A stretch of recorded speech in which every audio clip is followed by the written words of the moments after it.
Hello guys and welcome back to another video of our channel. So આજના લેક્ચરની અંદર આપણે ધોરણ 9 ગણિત એની અંદર આપણે જોઈ રહ્યા હતા ચેપ્ટર નંબર 2 બહુપદીઓ. આના પહેલાના લેક્ચરની અંદર આપણે એની અંદર એક્ઝામ્પલ નંબર 11 અને એક્ઝામ્પલ નંબર 12 કમ્પ્લીટ કર્યા હતા.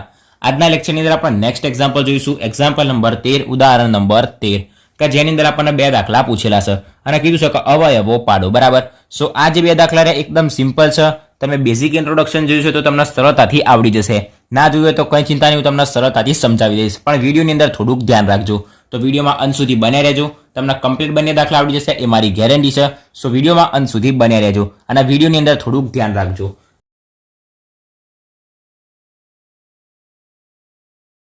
તો આપણે પહેલા નંબરની અંદર જોઈએ પહેલો દાખલો, કે જેની અંદર આપણને આવી રકમ આપેલી છે અને કીધું છે કે આના અવયવો પાડો. હવે અવયવો પાડો મતલબ એને શું કરવાના છે? આપણે બે અવયવો પાડવાના છે.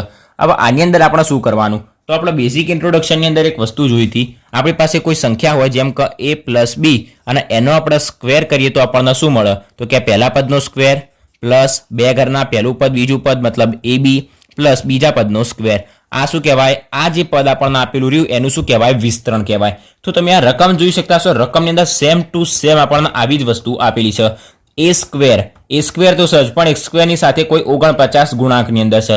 બી સ્ક્વેર તો સજ પણ એની સાથે 25 એના ગુણાંકમાં છે. અને 2ab 2 ની જગ્યાએ 70 આપેલા છે અને ab આપણને આપેલા છે. મતલબ આપણને એટલું તો જોઈને ખબર પડી ગઈ આ શું છે? સ્ક્વેર વાળું એક પદ છે, સ્ક્વેર વાળું બીજું પદ છે.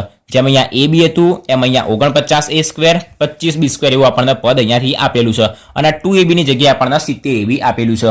તો આપણને એટલી તો ખબર પડી ગઈ કે આ જે પદ રહ્યું, આ જે પદ એ સેમ ટુ સેમ આના જેવું છે.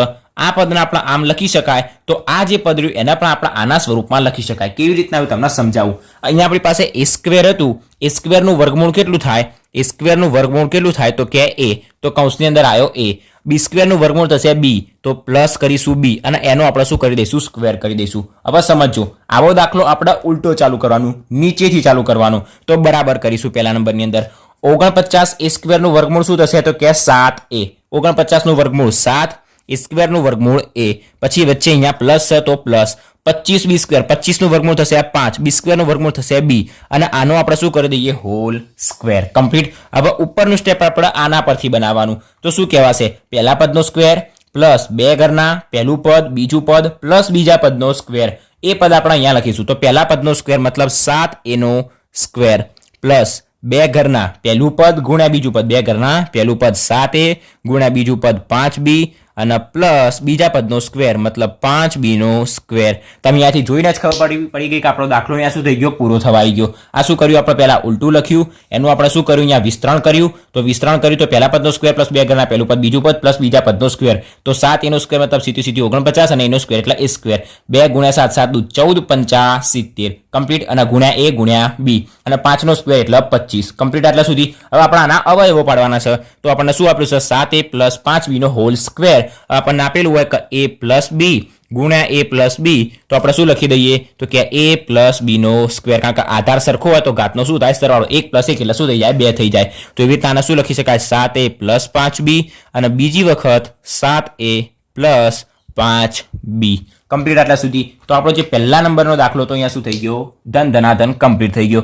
ધ્યાન રાખશો તો ખબર પડશે. આવા દાખલાની અંદર આપણે ઉલટું ચાલુ કરવું પડશે, કારણ કે આના પરથી આપણને આ પદ બનાવી શકાશે પણ બહુ અઘરું પડશે. બરાબર. કારણ કે 70 પછી a ના જોડે કઈ સંખ્યા રાખવી, b ના જોડે કઈ સંખ્યા રાખવી, બે તો આપણે બહાર કાઢી દઈશું. a ના જોડે કઈ સંખ્યા રાખવી, b ના જોડે કઈ સંખ્યા રાખવી. બરાબર. તો આપણે ડાયરેક્ટ આની અંદર જો ઉલટું ચાલુ કરીએ તો આપણને સરળતાથી ખબર પડી જશે. તો હવે નેક્સ્ટ જોઈએ આપણે નંબર 2. નંબર 2 ની અંદર આપણને શું આપેલું છે? તો કીધું છે કે 25 ભાગ્યા 4 x square minus y square ભાગ્યા 9. બરાબર. હવે આ પદ આપણને શું આપેલું છે? આપણે આની અંદર જોયું હતું.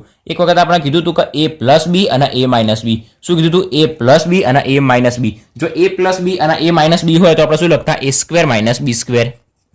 a plus b a minus b બરાબર. આપણે શું લખતા? a square minus b square. અહીં આપણને a નું એ સેમ આપેલું છે. તો બરાબર. આની અંદર આપણે શું કરી શકીએ? પહેલા નંબરની અંદર નીચેનું જ પદ લખીશું, છેલ્લાથી સ્ટાર્ટ કરીશું. તો a square minus b square આપણને એનું વિસ્તરણ ખબર છે. તો a square minus b square a plus b a minus b. તો આની અંદર a ની કિંમત કઈ થશે? આ બંનેનું આપણે શું કરવું પડશે? વર્ગમૂળ કરવું પડશે. 25 ભાગ્યા 4 નું વર્ગમૂળ શું થશે? 25/4 નું વર્ગમૂળ કરીશું તો 25 નું વર્ગમૂળ 5, 4 નું વર્ગમૂળ 2 કમ્પ્લીટ. તો આનું વર્ગમૂળ શું થશે? 5/2 x² નું વર્ગમૂળ થશે x, વચ્ચે લખીશું પ્લસ y² નું વર્ગમૂળ શું થશે? y² નું વર્ગમૂળ y, અને નીચે 9 નું વર્ગમૂળ 3 કમ્પ્લીટ. આ પ્લસ વાળું પદ એવી રીતના શું આવશે? માઇનસ વાળું પદ. તો 5/2 x માઇનસ y/3 આપણે કોના પરથી લખ્યું? આપણને ખબર છે કે જો a² - b² હોય તો આપણે શું લખી શકાય? a + b અને a - b. તો હવે વચ્ચેનું પદ શું આવશે? આપણે લખી શકાય તો કે પહેલા પદનો સ્ક્વેર માઇનસ બીજા પદનો સ્ક્વેર. પહેલું પદ કયું છે? 5/2 x અને એનો સ્ક્વેર. પછી આવશે માઇનસ બીજું પદ y/3 અને એનો કરીશું આપણે સ્ક્વેર. તો પહેલા પદનો સ્ક્વેર માઇનસ બીજા પદનો સ્ક્વેર એટલે શું થશે? a² - b². જ્યારે આપણે કરીશું પહેલા પદનો સ્ક્વેર માઇનસ બીજા પદનો સ્ક્વેર એટલે આપણે શું મળશે? 5/2 એટલે 25/4, x નો સ્ક્વેર એટલે x² માઇનસ એમના એમ y/3 નો સ્ક્વેર તો y²/3 તરી 9. કમ્પ્લીટ ખબર પડી ગઈ. શું કરવાનું? આના માટે નિયમો યાદ હોવા જોઈએ. a + b a - b બરાબર a² - b². કેવી રીતના આવ્યું? એ આના પરથી આવ્યું બરાબર. સો બીજો દાખલો પણ કમ્પ્લીટ થઈ ગયો. આનું વિસ્તરણ શું થશે? a + b a - b એ આપણને મળી જશે a² - b². કારણ કે અહીંયા આપણને 2ab વાળું જે પદ કહેવાય એવું કોઈ પદ આપેલું નહોતું તો આપણને નિયમ જોઈને ખબર પડી જાય કે a + b a - b બરાબર a² - b² વાળો જે નિયમ હતો એ આની અંદર લાગશે બરાબર. સો જે નંબર 2 મો દાખલો હતો એ આપણો શું થઈ ગયો? કમ્પ્લીટ થઈ ગયું. આ સાથે આપણો એક્ઝામ્પલ નંબર 13 ઉદાહરણ નંબર 13 પણ શું થઈ ગયો? કમ્પ્લીટ થઈ ગયો. ખૂબ સિમ્પલ અને સરળ દાખલા છે.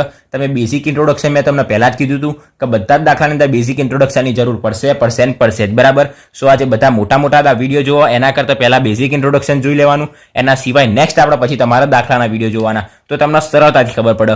હવે આની અંદર ખબર ના પડે એટલે તમે કહેશો કે વિડીયોમાં ખબર પડી નહીં, પણ બેઝિક ઇન્ટ્રોડક્શન જોયું હોય તો તમને સરળતાથી ખબર પડી જાય બરાબર. સો આજના લેક્ચરમાં આપણે અહીંયા સુધી રાખીએ. ઉદાહરણ નંબર 13 આજના લેક્ચરની અંદર આપણે કમ્પ્લીટ કર્યું. આના પછીના લેક્ચરની અંદર આપણે આગળના ઉદાહરણ 14, 15 અને 16 કમ્પ્લીટ કરીશું. આજના લેક્ચરમાં અહીંયા સુધી. આશા રાખું છું કે તમને કમ્પ્લીટ ખબર પડી ગઈ છે. એકદમ સિમ્પલ દાખલા છે, ધ્યાન રાખશો તો સરળતાથી ખબર પડી જશે. વિડીયો ગમે હોય તો વિડીયોને લાઈક અને શેર જરૂરથી કરજો, અને જો ચેનલ પર નવા હોય તો ચેનલને સબસ્ક્રાઇબ પણ જરૂરથી કરી દેજો. સો થેન્ક્સ ફોર વોચિંગ ગાઈઝ.